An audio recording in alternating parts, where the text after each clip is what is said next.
Hello friends नमस्कार मु जगन्नाथ आपण मैंने देखुंत 50 दिन चैलेंज वीडियो आज हूँ डे 4 प्रतिदिन परी मु मो दुकान को आसिली दुकान ने कुर्सी बाहर कली दुकान बोर्ड को भी बाहर कली आ दुकान रे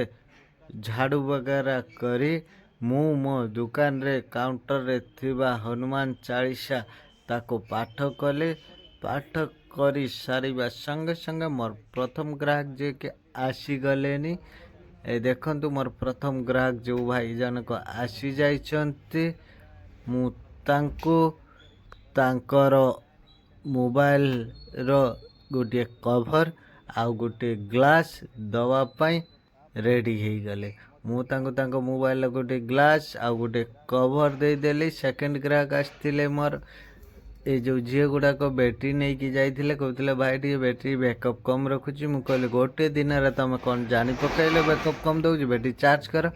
पुणी ये भाई दी जन आसते जोटा कि मोबाइल ग्लास आउ कभर नवापाई से भाई दी जन को मोबाइल ग्लास आउ कभर भी देदेली जाओ भाई दी जन खुशी होगी गले।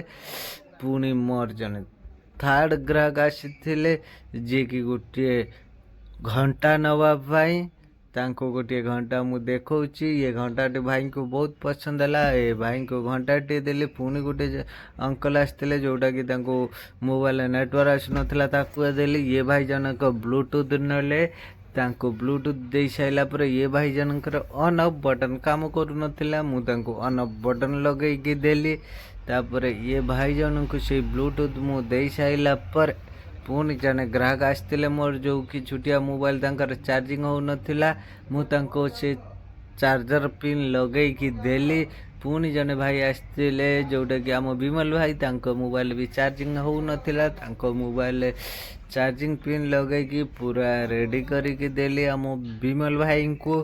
तापर तांको दे साइला पर पुणी जने ग्राहक आसिक मोर छेड़ा होती जे कि ग्लास लगेबे बोली मु तांको भी ग्लास लगेकी देले टेम्पर ग्लास बहुत सस्ता रे आम एठी दौचु तेणुक आपण मैंने भी आसतु टेम्पर ग्लास लगे तापर ये भाई जनक आसते जोटा कि ब्लूटूथ स्पीकर नहीं कि बनवाई चार्जिंग पिन खराब होता मु तांको ब्लूटूथ स्पीकर बनई देले आउ तार V8 पिन थिला मु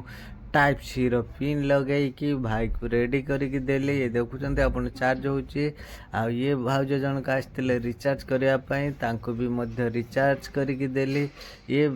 भाउज जनक आसते तांकर छुटिया मोबाइल चार्जिंग पिन लगाया चार्जिंग पिन लगेले आ रिचार्ज कले तापर आमर ये भाई जनक आसते मोबाइल रे माइक काम करू नथिला जा हो से भाई को भी माइक लगे कि देले आज दिन बहुत भल था। एबे शटर बंद करुची। जय जगन्नाथ।